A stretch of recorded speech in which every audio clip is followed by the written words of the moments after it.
going on with your voice? I've got a call.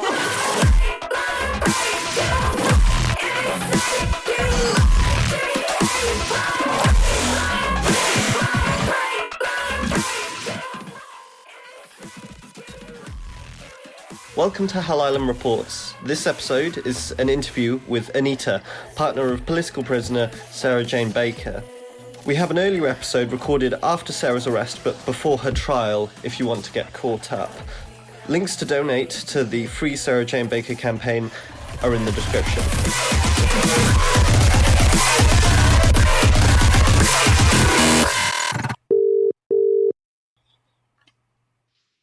Hiya. Hello. Hi. Yeah. I'm trying to remember exactly when it was that we last spoke and where we had got to with this ongoing saga.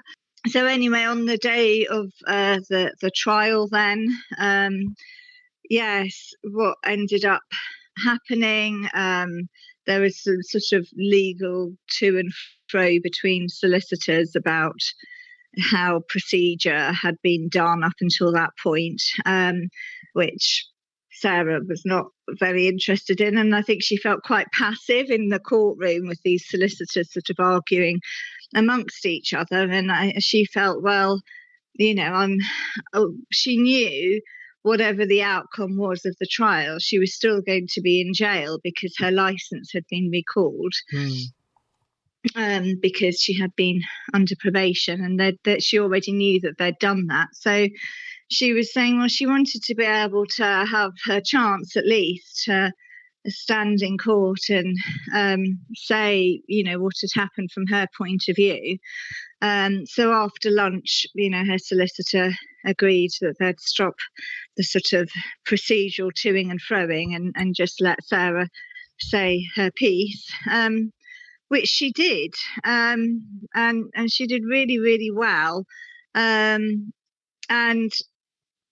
the thing that the charge kind of hung on was that what she was accused of was that by saying what she said, that she actually wanted there to be violence. But what the prosecution had to prove was that not only did she say what she said, but that she intended to cause violence. So, you know, when she got up in court, you know, she was saying that, you know, she had been wanting to get attention really for her cause. And she wanted press coverage for the trans pride in London because often there isn't very much coverage, and you know this was her intention, and you know she put herself across very well, and in the course of what she was saying, you know, was able to say and give some detail about the dreadful experiences that she was having in jail. You know, she was like, here I am now in jail with people that either want to kill me or rape me or you know, kill me and then rape me. And also talking about the dreadful conditions that trans people are having to live under in the UK at the moment under the current government. And you know, she had the courtroom laughing with her and crying with her, and even had the judge laughing with her and at points. And you know, in the end, the judge was like, "Well, yeah, you know, the prosecution hadn't managed to prove intent, and that maybe she was, as she had put it, a bit of an idiot." And was just looking for attention because she used those words about herself. And she kind of went out of court. She was going, "Oh, I'm not an idiot, really." And we were like, "Yeah, you are, really." You know, and it was the truth. And you know, before she spoke in court, they played the camera footage, which was quite similar to what she herself had put up online, showing her arrest, showing her speech, and also information from the police about the nature of the crowd. And it was like, when she was arrested, she was apologizing for, for what she had said and saying, obviously I didn't really mean that. Yeah, I mean, a funny point when the prosecution were asking about this, so they said they were sort of trying to paint her as though, she had so much influence that people would just do what she said. And they use that as evidence. Oh, well, you told people to do this. And then, in this video that you then put up online, you countermanded your command. And she was like, I don't know how much power you think I have. I'm just an old tranny. And it was just, it just made the prosecutor look quite silly. And, the information from the police was, it was a very peaceful, the trans pride in London was very peaceful. There were no sort of counter protests or, groups of people that were hostile. So, she was saying it to that audience of people that were all there campaigning for trans rights. So, yeah, the prosecutor ended up looking a bit silly. But it was great, she did really well, and she got a lot of press coverage, did a fine job in court. So I think, we were all really happy that she'd been found not guilty, even though she was still in jail. It sort of did go to prove that really there wasn't any good reason for her, to have been arrested and for all of this to have happened. It then obviously makes it even more ludicrous that she is actually still in jail. Because that really is the only reason. It seems to be the thing that means that she was recalled. So she was found not guilty at the trial, and then taken back to prison near London. Yeah, she was in Wandsworth when she was waiting for the trial. And while she was in Wandsworth, there was the case of the escaped prisoner. And I think, because that kind of shone a bit of a light on Wandsworth, which seemed like it was not functioning at all. The time she was in Wandsworth, pretty much everybody was locked up for 23 hours a day. And, the fabric of the jail was sort of falling apart. There was a pane missing in one of her windows. There was just rats everywhere. And, they were saying that they were just very short-staffed all the time. And, from what Sarah was saying, people would be saying they were feeling suicidal, and the reason given for not doing suicide watches was they don't have enough staff, so they didn't want to hear it, so it's a very grim prison to be in. But they started then trying to ship people out of Wandsworth. So Wandsworth is what I think they call a local prison. So people go there often awaiting trial, and then most people are supposed to move on somewhere else. I think some people do end up just staying there, but it's kind of meant to be a short-term jail. But they started moving people out of there as much as they could after that escape.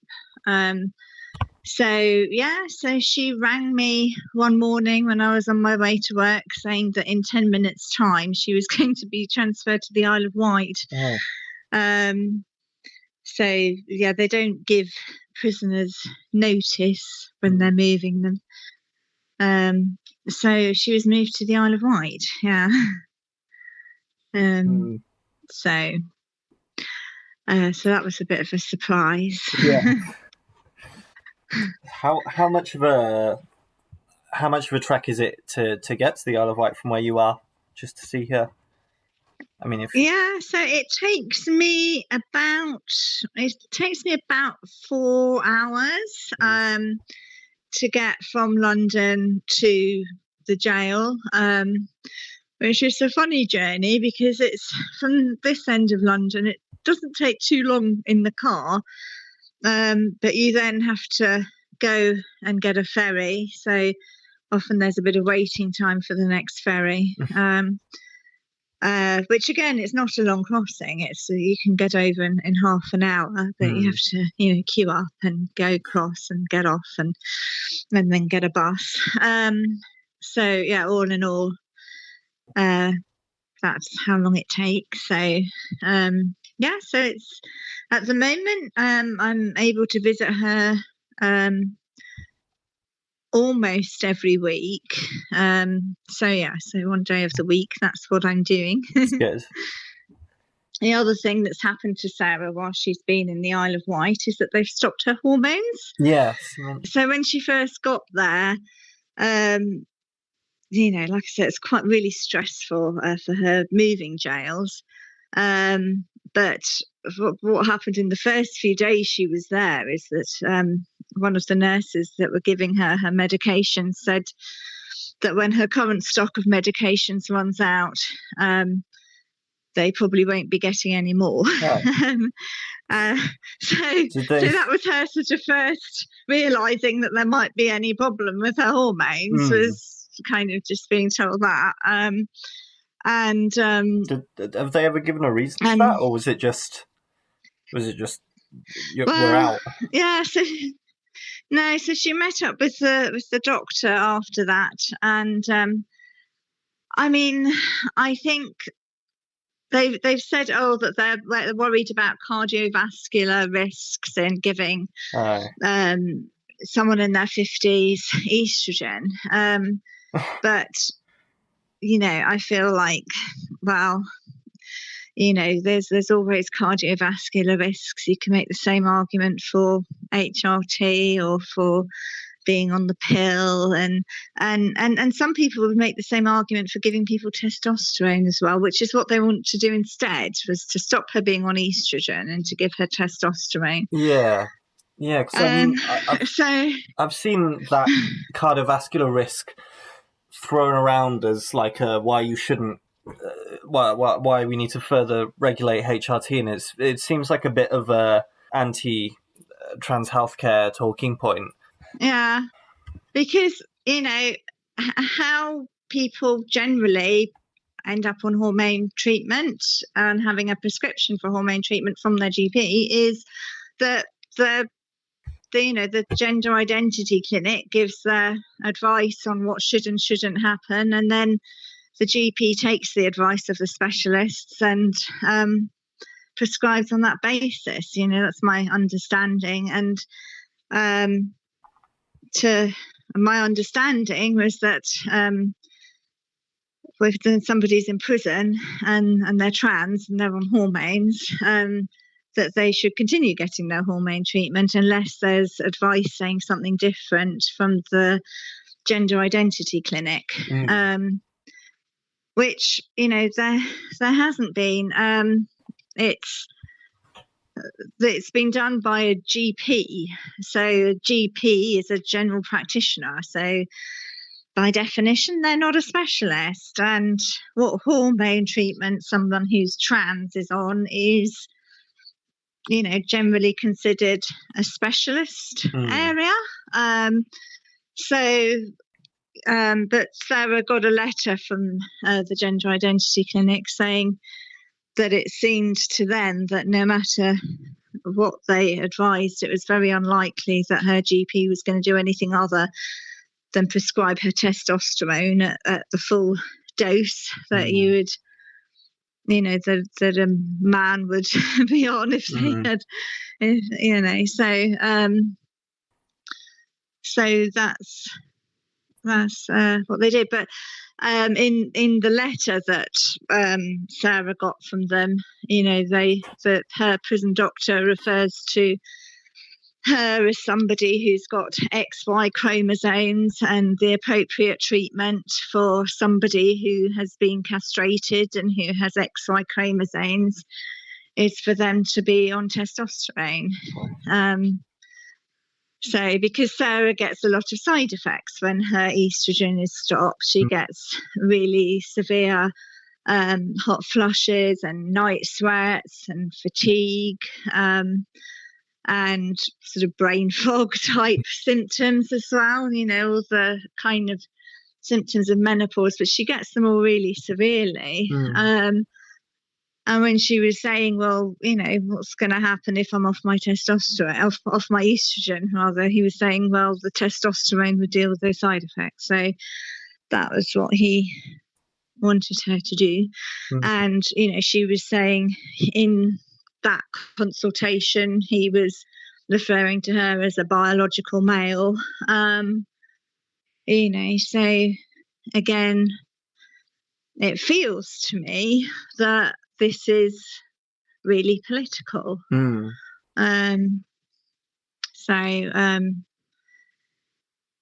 that's what they've done. And as she's in prison, it's not easy for her to just go and get another GP. So, which is what you might do if you're outside. So I think the doctor in prison holds an awful lot of power, and they're basically using that power to try and persuade her to medically detransition. So she's now sort of in the last few days, they were weaning down the estrogen dose, and she's now not on any at all. So, I mean, that's horrible. Yeah. So there was, because I did sort of, let people know what was going on, and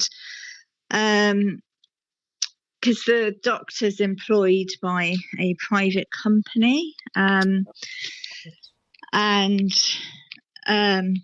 that company, when an article was put out, had put their own statement saying that this is something temporary while they assess her needs. So, which isn't something that he had written in the letter or given any indication of, but that is how the company has responded to articles written about it. So, are the conditions at that second prison better than Wandsworth, or is the whole system just fucked? I mean, it's a very different kind of prison.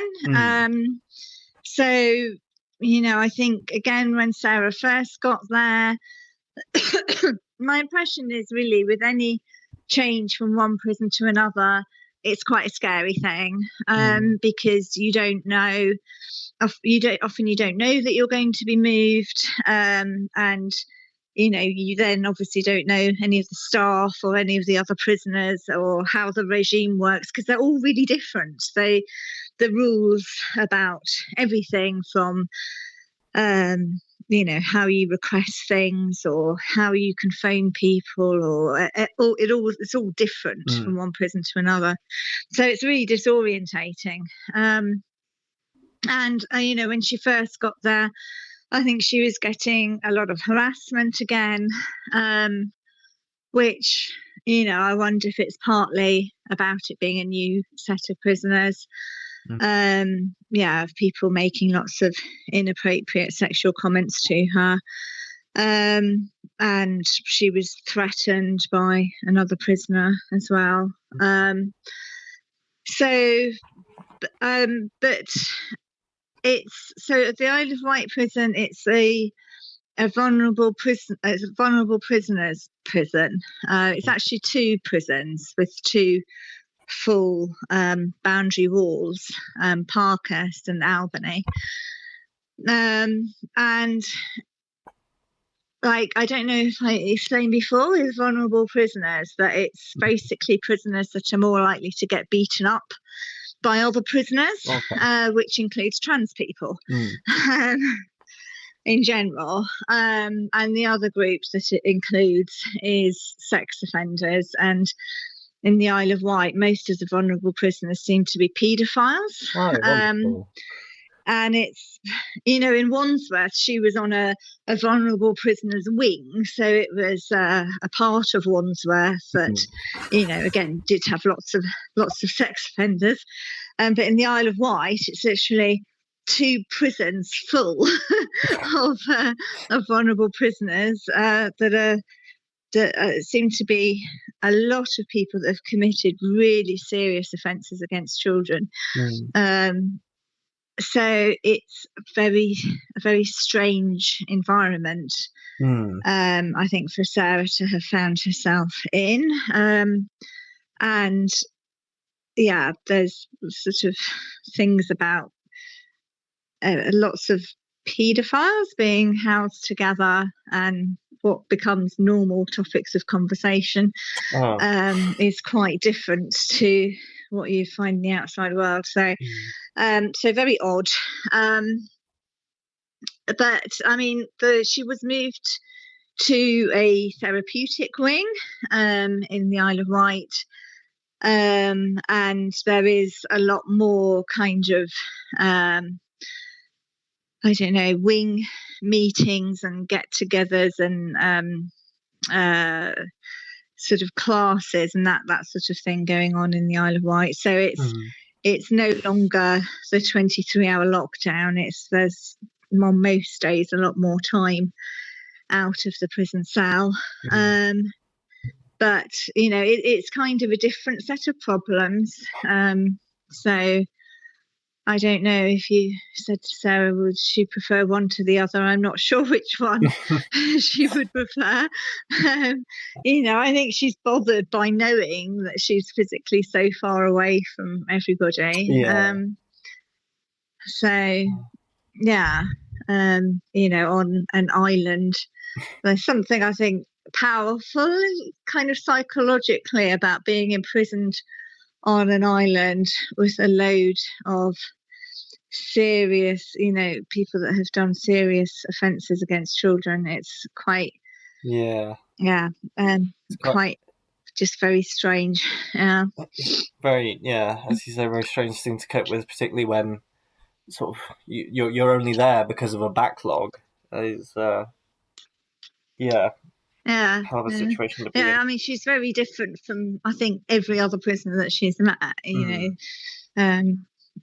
so yeah, but a lot of people there who are very unwell, who've got serious mental health issues, and who've got a lot of people that have got quite serious learning difficulties and learning disabilities as well, seem to be housed in that jail. So a lot of very unwell people there as well, as there was in Wandsworth. But yeah, so I think last time we spoke, you mentioned that the sort of estimate for when Sarah might get a hearing was March next year. Is that still the case? Yeah, so she was on one meeting that she had. They said to her at the time, that it was likely to be 6 to 9 months till a parole hearing. I think that was probably a month, maybe a bit more than that ago. So so I think it remains the sort of best guess that it's likely to be March or April. I mean, Sarah said when you have a parole hearing, they normally do tell you the date sometime in advance, sometimes months in advance. So so hopefully it will become clearer as time goes on. But at the moment, it could be later. It's probably not going to be any earlier. And you can't know for sure what the outcome will be. I mean, I think all the feedback she's getting is, hopefully it should mean that she's released. But it's these things are never definite. So so it's a lot of waiting and seeing. Yeah. Yeah. I mean, how is she coping at the moment in this extremely strange, upside down land. Yeah. Well, I think, yeah. I mean, I think when, because at one point there was a possibility that her parole decision could have been made on paperwork, but they decided no, they were going to go for a hearing. And I think when she knew that there was going to be a hearing, then she sort of knew that she was going to be there for some time. And I think, if anything, that was it at least gives you some kind of certainty, I suppose. So, and she's been doing actually really well. There were times when she was first arrested, and for the first sort of couple of months where she was really, really struggling, and it's certainly not easy, but I keep saying, all things considered, she's doing really well. And really, I think just focusing on, trying to get through this so that she can come out and be with everybody again. So so she's actually she's not doing too badly. Oh, that's good. You organised a demo down at the Isle of Wight. Yes. How was that? Yeah, we did. So it was good. So there's been a lot of activities that has happened in the campaign between when I last spoke to you and now. Trying to find where I had tried to write some of them down just to prompt myself. I've probably forgotten things, but yeah, there was a lot of fundraising events that have happened. There's I don't know whether to listen. We had all the court demos. We had a stall at the Trans Day of Joy. Had a session at the Transcend Festival. We had a Zoom poetry book launch because her poetry book was published just around the same time as her trial. Yes. We had a session at a arms fair protest camp, a stall at the Anarchist Book Fair. There was a night put on at the Dalston Superstore, which was amazing, and raised a good amount of money there. And another fundraiser at the Cambridge Lock-On. There was a film showing of Hormonal. It was a London screening of a film called Hormonal, and that was a fundraiser as well. So yeah, lots of different things going on, and all of this meant that when she went to the Isle of Wight, I felt like on some level part of the reason for that move was to isolate her, both kind of that psychological feeling of knowing you're a long way away from all the people that you know, but also in terms of people who were supporting her sort of physically and removing her a long way away from where she'd got bases of support. So I thought the best response to that was to book a coach and to take people down there to have a little demonstration. So we did that, and we had I think there was about 18 of us, I think, went down, and people joined us from different parts of the country, from Hartlepool and Bristol and Brighton, and we all went on a coach, and the coach went on the ferry, and we did a march. It was very rainy, but we did a march down from Newport, which is the nearest town, and then outside both of the jails, and got a bit of local media coverage there. So so that was really nice. It was a good thing, I think, to do a demonstration outside the jail and just to show, because they don't have a lot of demonstrations on the Isle of Wight. But it was also a really nice day, I think, for us as well, to some of the people that have spent a lot of time campaigning for her, to have that day together, and think about some of the things we might do next as well. So so it was really good. Yeah. Oh, that's good. Did you hear from Sarah after that about the? Did she hear it? Did she hear it? No, she couldn't hear it. Oh. And they actually turned off her phone for a while we were outside, because they really didn't want her to be talking to us while we were demonstrating outside. So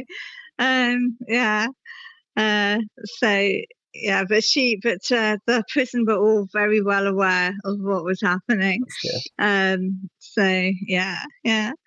mean, I think what Sarah's found in prison, is that when she was in prison before, certainly towards the end of the period that she was in prison before, there were certain things that the prison were expected to do for trans people.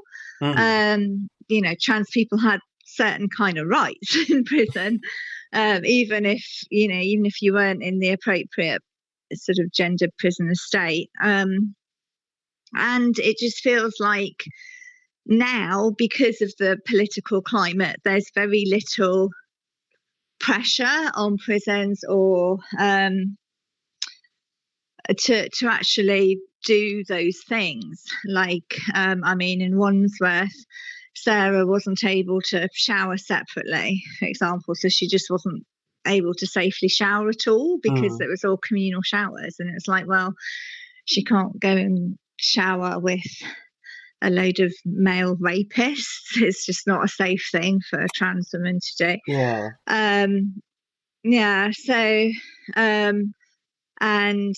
At one point she's had her female clothes taken away from her as a punishment and just given t-shirt and tracky bottoms to wear, which again was something that normally that wouldn't have happened. Go, well, no, a trans woman needs to be able to wear the clothes that are appropriate for you to live, as a trans woman. I don't know, it feels like because the current government are so hostile to trans people that there's less scrutiny, I guess, on the prisons to see how trans people are being treated. Because after the Isla Bryce case, some of the rules changed about who can and can't go to the female estate. But in terms of my understanding of the guidance for how trans prisoners should be treated, is that it changes a few lines of that guidance. Everything else should still be the same, but in practice, I think it's got a lot harder for trans people to just get, the basic things to be able to live life in any kind of sort of safety in prison, including now, getting access to medications. So there any more fundraisers or activities planned at the moment?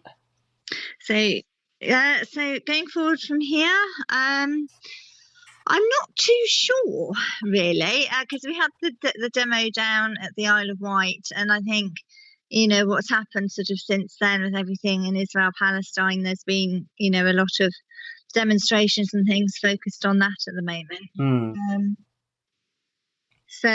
And then I feel like it's going to be coming up to Christmas.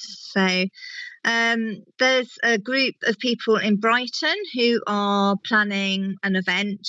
I don't think they've got a date for that yet, but they're having planning meetings to do something. There's some people getting together in Bristol. And there's sort of lots of ideas about things, like there's possibly may have a venue to put an exhibition on after Christmas, and there are artists looking at possibly doing some collaboration around some of Sarah's work as well. So yeah, there's various things, and I was sort of wondering about doing other activities highlighting what's going on in terms of her hormones as well. So lots of ideas. I don't have particular dates right now, but yeah, lots of groups of people kind of working on things. Oh, that's good. At the moment. Yeah. So yeah. So taking a bit of a stock take, I think, of where we are at the moment. But in the meantime, we're still getting emails of support. People are writing letters to her from all over the country, and people sending in messages from other countries as well. And yeah, just sort of continuing to support her in that way as well. I guess I want to say, just how grateful Sarah is for everything that people have done, because it has been a lot of people in lots of different parts of the country. And we wouldn't have been able to do the demonstration that we did in the Isle of Wight without the help from the crowdfunding that we've had. And she has got a lot of letters and cards and emails, and they are still really important, so if there are things people can do just to send her messages, sharing social media. I think there will be more events coming up probably after Christmas, where you can show support that they do, or just still, lift her spirits. And it is really difficult for her at the moment because physically she's feeling really, really rubbish.